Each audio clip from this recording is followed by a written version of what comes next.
Hello friends, आज हम सभी इनवर्स फाइंड करना सीखेंगे मैट्रिसेस का। ठीक है, तो मैंने दो क्वेश्चंस लिया है जी, एक 2 ऑर्डर प्रॉब्लम्स और सेकंड जो है वो 3 ऑर्डर प्रॉब्लम्स है मैट्रिक्स का। ठीक है, तो ये जो है क्वेश्चन आपके बोर्ड एग्जाम में 6 मार्क्स के आएंगे। ठीक है, जो काफी इंपॉर्टेंट है आपके लिए। तो चलिए इसे बनाने का तरीका सीखते हैं कि किस तरह से हम इसे बनाएंगे। क्लियर ना? तो चलते हैं। सबसे पहली बात आप जान लीजिए कि इनवर्स किसी भी मैट्रिक्स का किस तरह से निकालते हैं। ठीक है, इनवर्स मान लीजिए ए है ना, तो ए का इनवर्स किस तरह से फाइंड करेंगे।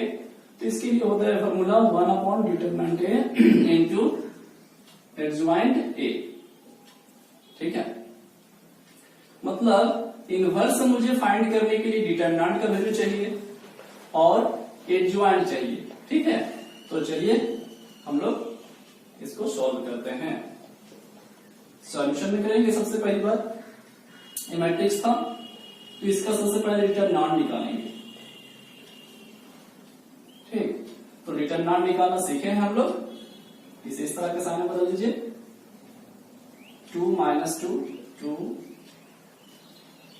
-2 और 3। क्लियर? इसके बाद आप क्रॉस गुणा करेंगे। 2 3 जी कितने हो गए? 6 माइनस। इसके बाद हम लोग माइनस लेते हैं, इस तरह का क्रॉस गुणा करें। 4 इंटू -2 कितने हो जाएंगे? -8 आएंगे, है ना। तो ये माइनस क्या हो जाएगा? +8। दैट मीन्स 8 और 6 कितने हो गए जी? 14 14। अब यहां एक बात याद रखना है कि अगर डिटरमिनेंट का वैल्यू कितना आया? 14 ना।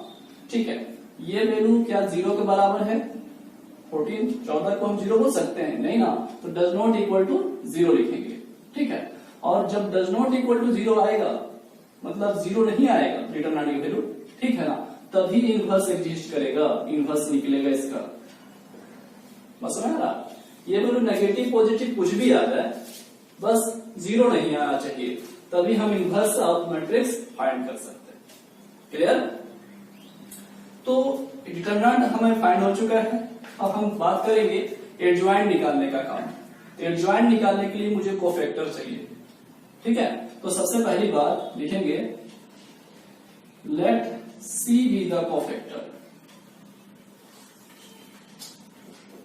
कोफैक्टर ऑफ ए का निकाल रहे हैं, तो ए हमें सी से क्या दिखा रहे हैं? कोफैक्टर वाले टर्म को ए मैट्रिक्स का। तो C11 फर्स्ट प्लेस, देखिए C11 प्लेस, है ना। 11 प्लेस का देखो रो डिलेट कॉलम डिलेट कितने बचे? 3 ना, तो आप 3 लिखेंगे। क्लियर?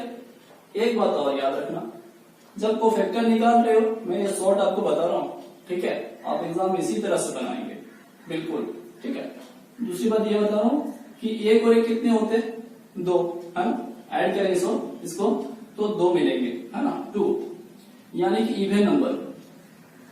जब इवन नंबर आपको मिलेगा तो साइन को जो है ना, साइन नो चेंज। ठीक है, ये आपको रफली बता रहा हूं कि साइन को नहीं बदलना है। मतलब प्लस में आया, +3 है ना, तो ये इसी तरह से रहने देना। जैसे आगे देखेंगे तो आपको क्लियर हो जाएगा। C12 को देखिए, ये वाला प्लेस है ना, 12 प्लेस, इसके रो डिलेट, इसके कॉलम डिलेट, इस पोजीशन के हिसाब से। ठीक है, बचे कितने? 4 आपने लिखा। 1 और 2 कितने होते हैं? 3 3 जो बताइए, 3 जो है वो ऑड है कि इवन है? ऑड है ना। ऑड में क्या करना है? साइन जो है चेंज कर देना है जी। ठीक है, साइन जो है चेंज कर देना है।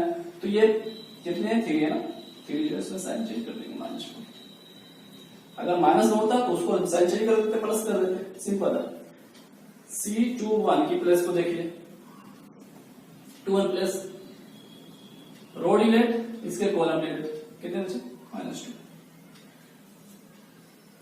अब बताइए आप इसे क्या लिखेंगे? 2 और 1 कितने हुए? 3 और नंबर है, साइन चेंज हो जाएगा, प्लस C22। ठीक है, चलिए देख लेते हैं इसके भी। रो डिलीट कॉलम डिलीट, बचेंगे तो आपके ये ट्रू हो गया। ठीक है ना, तो आप इस तरह से बना सकते हैं जी। ठीक है, मैं से डाल देता हूं।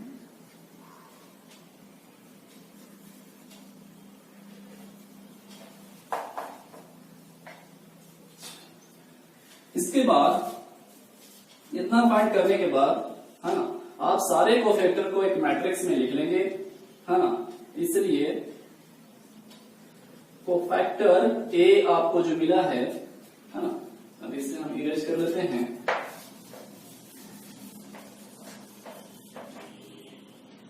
कोफैक्टर ऑफ ए कितने मिले आपको? 3 -4, 3 -4, फिर उसके बाद 2 2 2 2। ओके फ्रेंड्स, कोफैक्टर फाइंड करने के बाद आप एडजॉइंट निकालेंगे।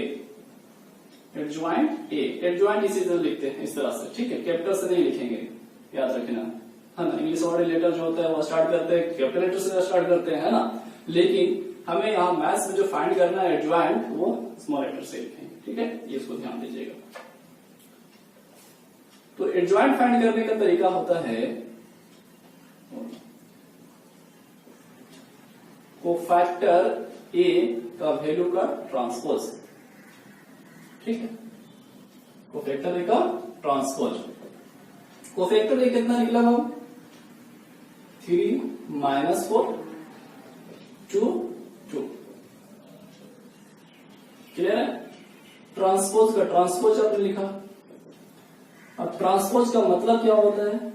Interchanging of rows and column. Row को कॉलम में लिखना या कॉलम को रो में लिखना, ऐसा भी समझ सकते। तो ये रो है 3 -4 लिखा गया, ये रो है 2 2 कॉलम में लिखा गया। यानी आपको एडजॉइंट मिल चुका है, एडजॉइंट ए। ठीक है, तो हमने जस्ट बताया था इनवर्स निकालने के लिए कि डिटरमिनेंट चाहिए और एडजॉइंट का वैल्यू चाहिए।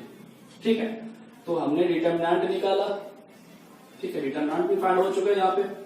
ठीक है, और उसके एडजॉइंट निकल चुके हैं। तो हम सिंपल सब निकाल सकते हैं। इसके बाद यहाँ पे लिख देता हूं, इसलिए ए इनवर्स। ठीक है, इनवर्स निकालने का फॉर्मूला लिखेंगे 1 determinant A into adjoint A. 1 determinant A का वैल्यू जी कितने, वैल्यू पुट कर लेंगे, 14 है, 14 इंटू एडजॉइंट ए 3 2 -4 2। क्लियर? ये आपका आंसर हो गया। लेकिन फ्रेंड्स, हम आपको सिंपली बता रहे हैं कि इतना आपने बनाया बिल्कुल सही था। ठीक, लेकिन आप चेक भी कर सकते हो सेकंड में, यानी आप ज्यादा समझे तो मिनट में आप चेक कर सकते हैं, 1 मिनट में, कि हाँ मैंने सही बनाया। देखो किस तरह से शॉर्टकट ट्रिक आपको बता रहा हूं। ये आपका आंसर हो गया। प्रोसेस आप इतना करेंगे, ट्रिकी वे में किस तरह से बनाएंगे।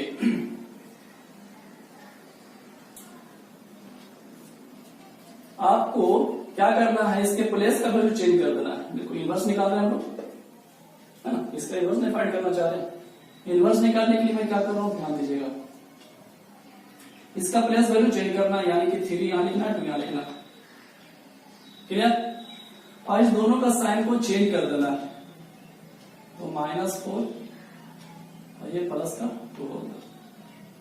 फिर से ध्यान दीजिए, ये आपस को क्या करना है, चेंज कर देना है।